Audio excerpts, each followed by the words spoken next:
Hello, everyone, and welcome to another Jakarta Tech Talk. My name is Arina, and joining us today is Gavin King, who will be presenting on the topic of data access in Jakarta EE. If you have any questions to Gavin as we move through today's presentation, feel free to ask them in the chat or use the Ask a Question tab. Without any further delay, Gavin, over to you. Excellent, thank you. Uh,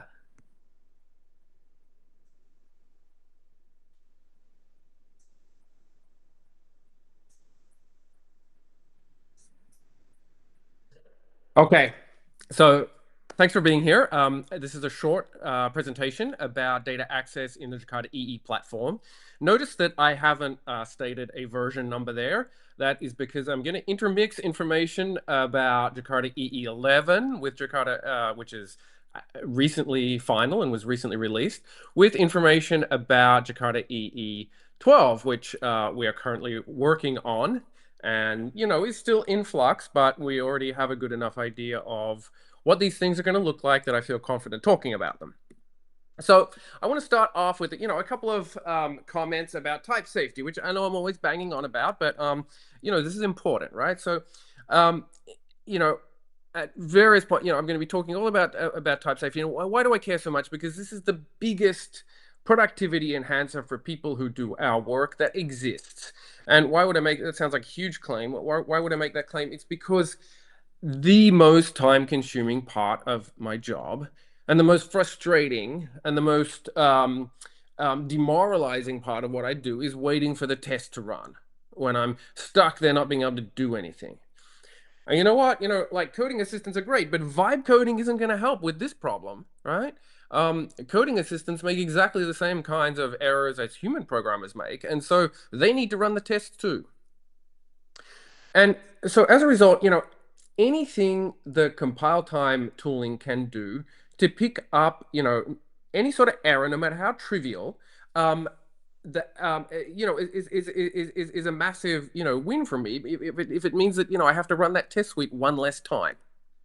Okay, so Jakarta EE provides some fantastic tools for working with entities, and let's talk why we care about entities. What does an entity mean in this context? So in this context, I'm going to say that an entity class is a Java class which represents either a table in a relational database, or some sort of document in a document database, or some kind of node in a graph. And so entities are these central things from a persistence perspective, but they're also central players in the business logic. They represent the things in our business domain, and as a result, since the things in our domain don't change very often, entities tend to be relatively stable over time, and they also, as a result, also tend to be quite reusable across different parts of the program, and even between different programs. So these are very important objects, and objects which we don't seem to talk about quite enough. Now, is it possible to live without them? Absolutely, it is.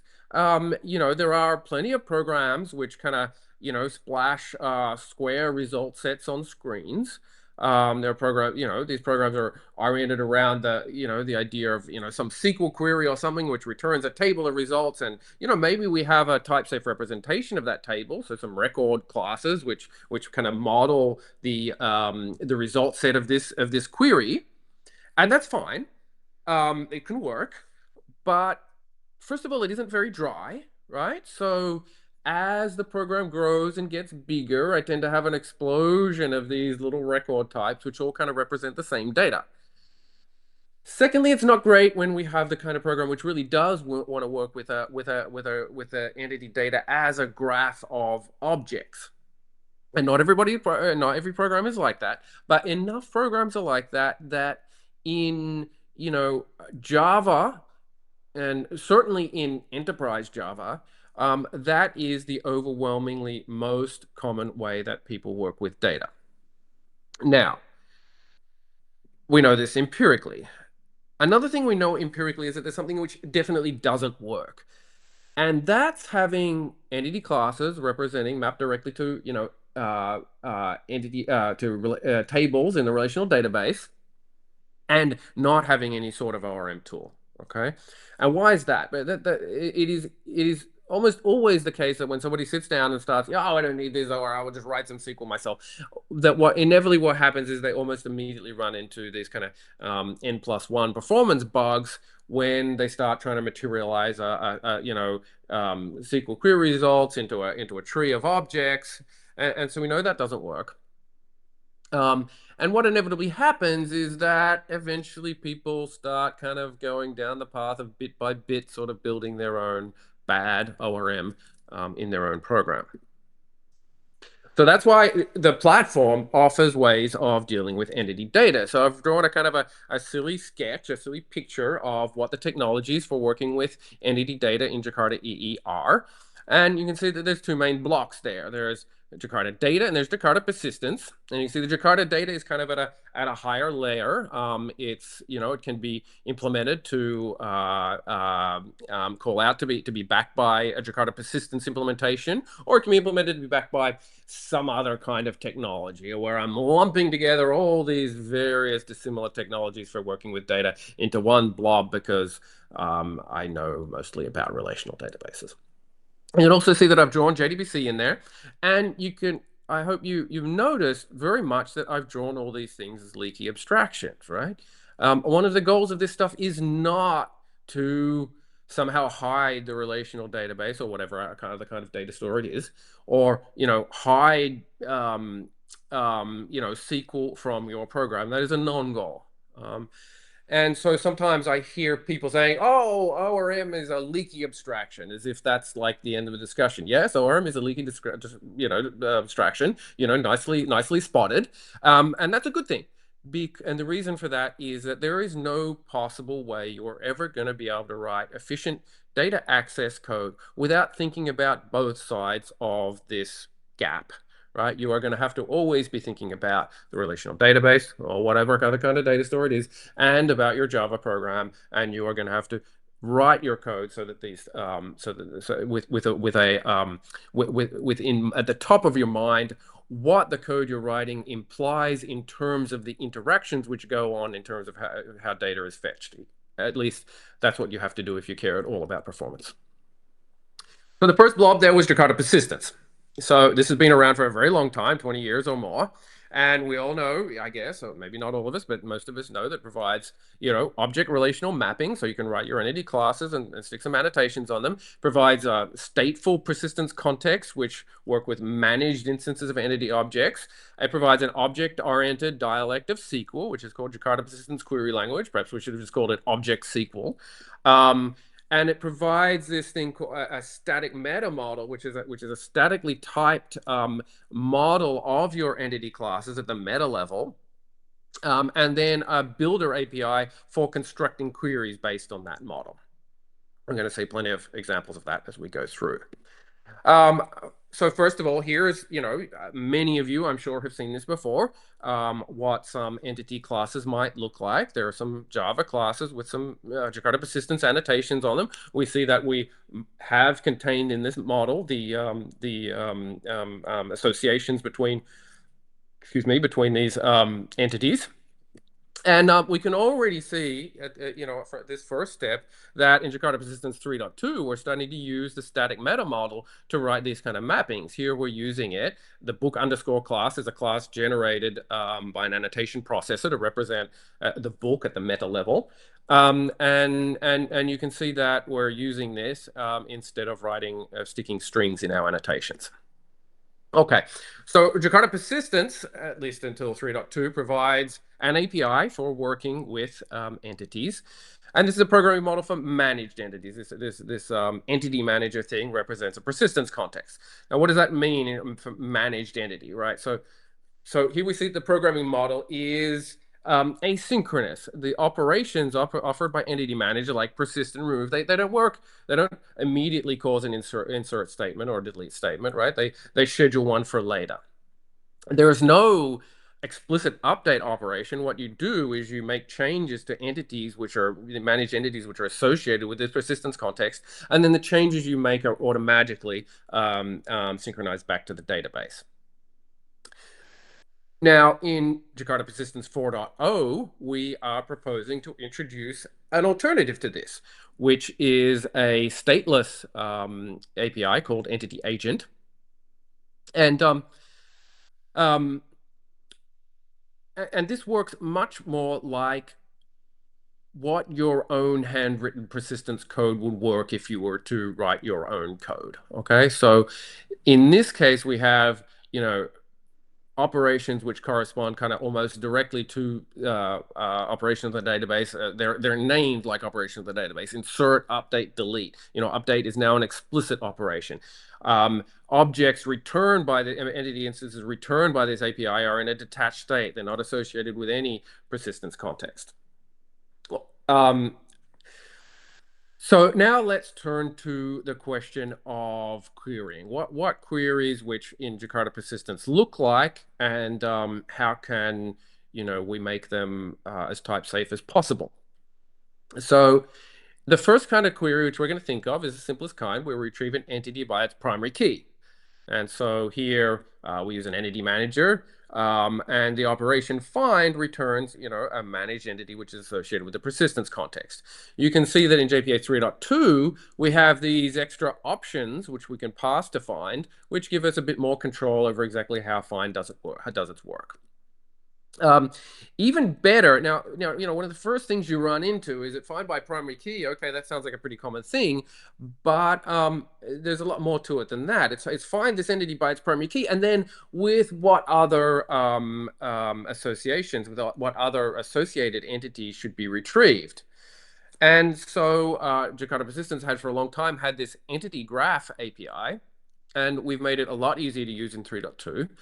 And so here you can see how we do it. We can specify the associations of book that we want to retrieve in the initial find. And we do that, again, using static meta model references. Well, we can just pass this graph directly to the find operation. Now, so because I'm using var here, it's maybe a little bit less obvious that this is all completely type safe, but it is all 100% type safe. If I try to write, author underscore dot name and try to add that to the attribute nodes of a book graph, then I would get a compile time type error. If I try to, the graph also captures the type of entity we're querying and all that sort of stuff. If we want to go beyond that and we want to really write a query, using this same kind of approach, then we get something like this. And look, most people's immediate reaction to this is, ooh, what a mess. Okay. And it's kind of my reaction too. Actually, it's not that terrible. That's because it has a niche. It is a powerful API, the criteria API, for working with queries that are truly dynamic. That's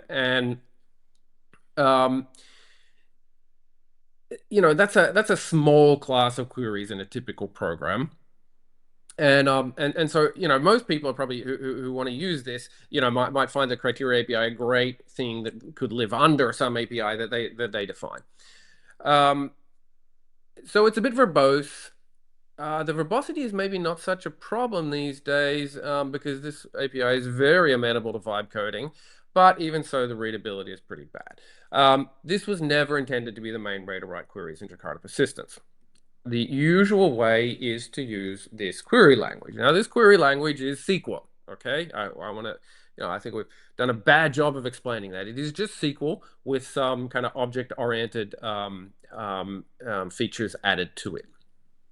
And so here we have a query, and I guess the problem here is, my big problem that's bugged me for years and years and years is that if I write my code like this, that query is not checked at compilation time. It's not checked until the actual test runs. So we can do a little bit better, and we can put in a named query annotation, and that means that it'll at least be checked at startup. In fact, I can probably check it at compile time for you. We'll come to that. But it's at least going to be checked at startup. And in 3.2, we can even give you a nice type safe reference to that query in the meta model. But ultimately, this is kind of where this journey in Jakarta Persistence kind of ends with somewhere which is just not quite satisfying. Even if I can check the query itself, the parameter binding I can't check, and so we start reaching for something else. And that is where Jakarta Data comes in. The Jakarta Data is a new specification for repositories. What's a repository? It's an interface you write. It has some method signatures on it, which Jakarta Data can infer a query from. It has a very nice API for building dynamic queries with dynamic restrictions. It has pagination, it has events, and it's starting to push into the area of supporting, or at least blessing, the idea of asynchronous repositories, reactive repositories, if you like reactive programming. For now, the emphasis, as in Jakarta Data 1.0, the emphasis is very much on stateless repositories. 1.1, we are going to introduce an option based on stateful persistence contexts. So, see our first example of repository. You see it's just an interface with some annotations. There is no required supertype. There are two main reasons, and not the only reason. There are two main reasons why we like this model. First of all, it means that a given repository can act as a repository in multiple entity classes at the same time, which gives you a lot of flexibility in how you can organize your persistent operations. Another reason is that we are targeting all kinds of different repositories. A reactive, we don't want to have a reactive repository supertype, a async supertype, a stateful, we'll get a profusion of supertypes. It's much better to have this driven by annotations. And so what you'll notice here is that this is again a stateless model, right? These annotations are insert, update, delete. There we go. That's the that update operation is the clue. It's explicit.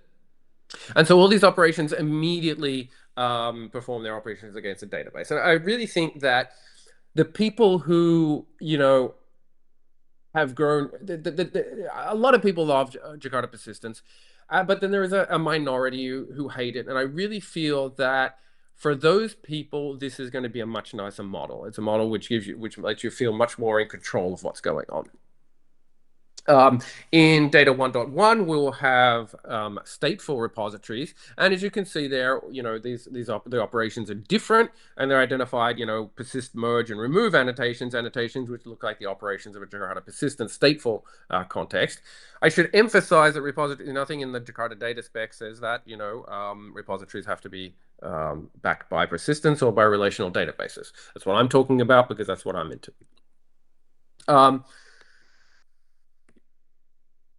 Let's look at what queries look like in a repository. So here I have an operation, books, because it returns me some books. I can call it anything I like. And I can specify a title and a publication date. And these are going to be matched exactly, right? So I have to specify exactly the title and exactly the publication date of the book, and then I'll get a list of books back. Now you can see that the query itself is inferred from the signature of the method, not from the name of the method. So the parameters of this method have to match the fields of the entity exactly by type and name. And at least in our implementation, if you misspell one of these parameters, or you or the entity just happens to not have a title, then you will get an error at compile time. And so that's a great thing. And this actually turns out it actually works super well. You won't realize it until you actually try it, but it's actually super nice. Now, the downside of this is that these things are matched exactly. But what happens if we want to match the title by a pattern? Whatever we want to say, give a range of dates. Well, that's where we'll start walking down the path that we've been taking in Jakarta Data 1.1. The first option is actually my least favorite, but is with an annotation is, which specifies a kind of constraint, like or less than. And then the argument of the repository is interpreted in terms of that constraint type. But really, constraint is an interface. And so we have an even better option, or at least a more flexible option from the point of view of the client of this repository, which is to just specify these parameters of the query method in terms of constraint. And now the client has the option of what constraint type to pass in here: constraint.like, constraint.less than. Once again, these parameters still match to fields of the entity by name and type. Now, what happens if we want to go beyond that and we have, a completely dynamic set of restrictions, which might, we might want to restrict books by title, or we might want to restrict them by publication date, or by something else. Well, that's where restriction comes in. So restriction is a so an instance of restriction specifies not only a constraint type, such as like, but also the field of the entity which it applies to. And so here we get into the Jakarta Data static meta model. We see we underscore book dot title, and then we say underscore book dot title like data access, and that is a restriction on the entity which we can pass around the system. We can pass into the repository method, and we can build them up dynamically. We can also combine them equally with sorts and limits. Sort provides an ordering criteria. Limit is the simpler sort of pagination in Jakarta Data. There are much more sophisticated operations available. Now you can see that we can start to build up very, very flexible kinds of repository methods with this stuff. Okay, finally, when this is pretty cool. We can do a lot with all this stuff, but ultimately we're going to run into the fact that all of this is less expressive than just writing a query. So we have the option of writing a query in Jakarta Data query language, which is a subset of the Jakarta Persistence query language. If your Jakarta Data implementation is backed by Jakarta Persistence, as ours is, then you'll have access to the full, to the complete set of JPQL. In fact, in our implementation, you have all of Hibernate query language, which is an extremely powerful language. Now, here you're like, well, I've been promising you type safety and we're back to strings. And in fact, that's not the case. This query occurring in an annotation is completely syntax and type checked against the entity model. We even check these parameters of the method against the parameters colon title and colon date of the query, and all this happens immediately as soon as you compile your code across your whole code base, and it actually works super nice. And I've got to say that this is, if it seems like a small thing, it's not. It really is the biggest enhancement to usability which we've managed in the last 10 years.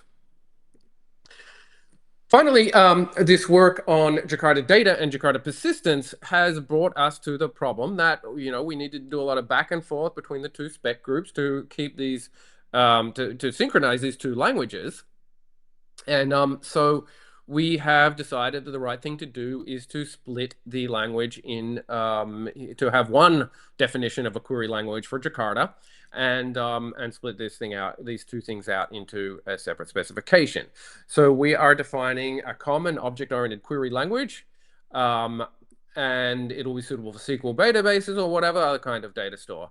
It's a unified specification of JPQL and JDQL, and it will be defined rigorously, meaning without any reference to semantics of SQL. And we are just starting work on that now. And that's my presentation, and I would love to hear any questions we have.